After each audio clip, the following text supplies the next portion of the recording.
We could get extreme weathers as cold as -20s, -30s, sometimes -40. When it gets cold, we still need to go out there. Kids need to go to school. Kids need to go do their functions. They need to do things. We don't just stay indoors and lock up because it's -20s.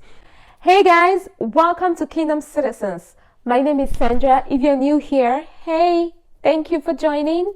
I'm excited. In fact, I am thrilled to have you here. This is a channel where we talk about issues related to faith, education, information, name it. The main focus of this channel is children because I am very passionate about anything kids, but our parents are also welcome to join the channel. So feel free to please subscribe and join the family. If this is not your first time, hey Kingdom Citizens!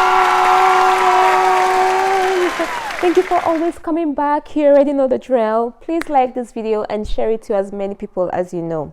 I don't think I've mentioned this before in this channel, but I live here in Canada, North America. I'm sure you guys have heard, even if you've never been here, I'm sure you've heard about the harsh weather in Canada. Yes, Canada is known for its very harsh winter, and even though there's so many fun things and exciting things about Canada, that very harsh weather condition always takes the shine away from us. So I'm here to talk about what our winters are like and what we do to keep ourselves warm. Keep on watching.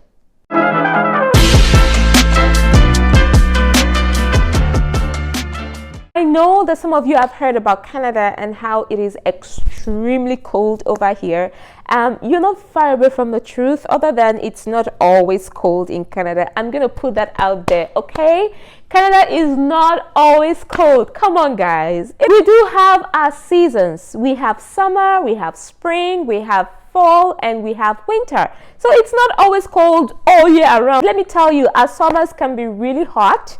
Our summers can go as hot as 30-something degrees. So yes, we do have those seasons when it is extremely hot. We have to buy ACs or fans to keep us warm. It's not always cold in Canada. Okay, please, please, please. But when it's winter, it does get cold. We could get extreme weathers as cold as -20s, -30s, sometimes -40. But I'm here to talk about what we do to keep our kids warm, because one thing you guys should know is when it gets cold, we still need to go out there. Kids need to go to school. Kids need to go do their functions. They need to do things. We don't just stay indoors and lock up because it's -20s. Except when we have extreme weather that you're advised to stay indoors. Otherwise, it's business as usual. We do have to gear ourselves up in order to help us get out in the cold. Before I go into showing you what our winter gears look like, I want to say this. Our houses are always warm, guys. Houses are usually built in such a way that they can withstand the harsh, cold winter. So we have heaters on, we have everything to keep ourselves warm. So it's kind of funny because when you're inside the house, you might not really understand how cold it is outside. So which is why you have to always check the weather forecast to tell you what it actually feels like outside the house. Our cars are also well equipped. We have very good cars that have nice functioning heaters. Some of them have heated seats, heated steering wheel to keep you warm during the harsh weather. Our schools are warm, shops are warm, our offices are warm. So it's just basically the outside. First things first, I want to start with what we put on our head to keep us warm. We do have headgears. This is a headgear that we wear. This is something that kids, most of the times, kids are the ones who wear this. Adults don't wear this. I don't know why adults don't wear it. Maybe because it looks funny. I'm not sure. It goes over their head and comes up to their neck. Okay, so their face would be somewhere here.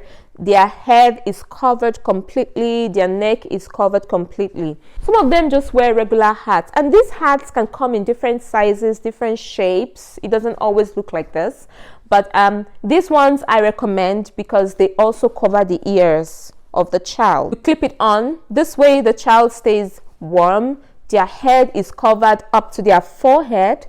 Their ears are also covered, and then it's just their face. This is called the neck warmer. When they wear this, it goes over their head up onto their neck and keep their neck warm. Then they put on the hat on. Some kids don't like wearing neck warmer as they grow older, they feel like, oh, I don't want to wear the neck warmer. They tie scarf. Okay, I'm gonna show you what this one looks like. You just go over it like this, whichever way you want to tie this to keep your neck warm. Then you put your hat on. Okay, so that's what we do to cover our head. When it gets really harsh, they can also use the neck warmer to cover, you know, the other part of some part of their face. So right over here to cover their nose and their mouth. So the only thing you get to see are their eyes. So that's how we keep our head and our ears and neck warm. For our body, obviously you're going to put on your shirt first, then you top it up with a sweater like I'm putting on, and then you wear a jacket. This is what our winter jacket looks like. This is not just your regular jacket, okay? It has this thing inside that kind of feels like a sweater. It's called an insulator, okay? Inside the jacket. This insulator is also in the hoodie. So when the child wears the hat on, they also put the hoodie over it to keep them warm. Outside of the jacket, kind of like a nylon feel on it, just so that the water or the wetness from the snow doesn't get into the jacket to make the child wet. Because kids, they will play in the snow, okay? No matter how cold it is, kids will always want to enjoy their snow play period. This will keep them from getting wet from the snow that they play in. It's also like an insulator in the sleeves. So it's not like your regular sleeve. They also have an insulator. And I'm telling you, we do layers, meaning that you don't just put this over your body. You have to wear your shirts, you wear your sweater, then you wear this, okay? But again, they still have to make this insulated because sometimes, like I said, it gets really cold out there.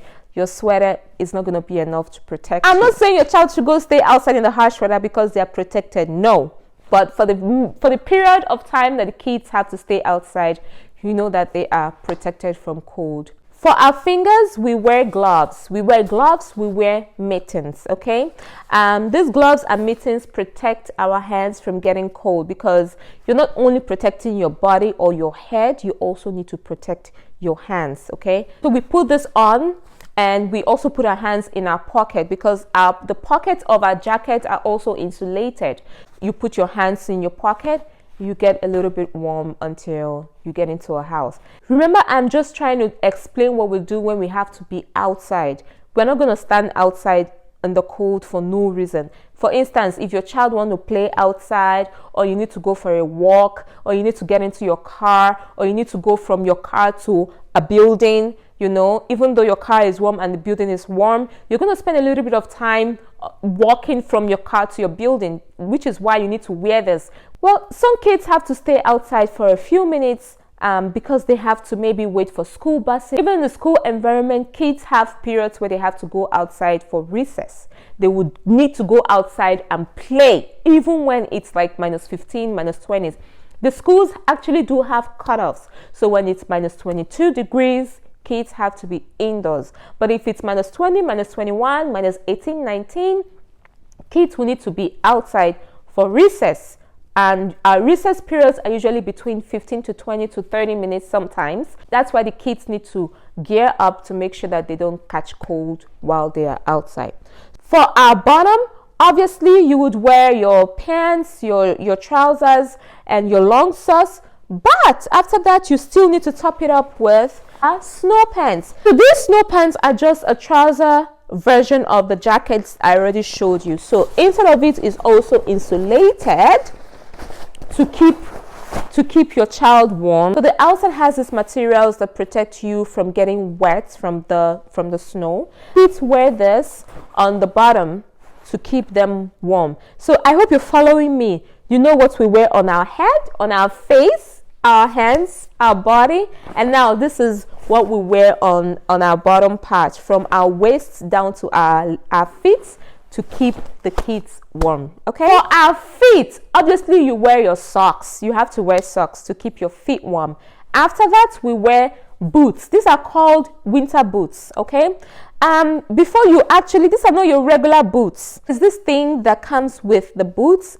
It's like an insulator. So when you put your socks on, you put this on before you get into the actual boots. Okay, so this is supposed to give you extra protection from harsh winters. Bear it in mind that our winter usually comes in different sections. So in the initial part of winter, it's not that cold. So our winter months are usually December, January, February. Well, supposedly, however, it doesn't always work that way. Sometimes our winters can start from the end of October and run into November. Then we have longer winters, and it might end in March, depending. So when we have this early days of winter, our winters are usually not as cold as -20s. So we can start off with the one digits like minus 2, -3, then go over to -9, then go into the double digits. So our winters are not always -20s and -30s all the time. Okay, so when we have those light winters,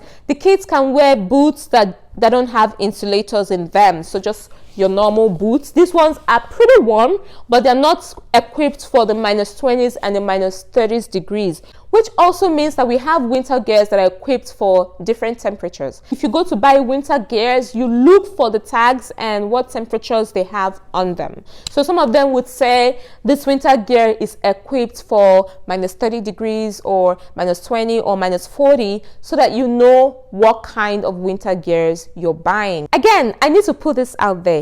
In as much as Canada is known for its harsh weather, not all the places in Canada are that cold. Some places are warmer than some. Some provinces like British Columbia, aka BC, is not usually as cold as some provinces as Alberta, Manitoba, and so on and so forth. If you have plans to migrate to Canada and you're worried about the winter, you might want to consider going to provinces that have mild winters like British Columbia.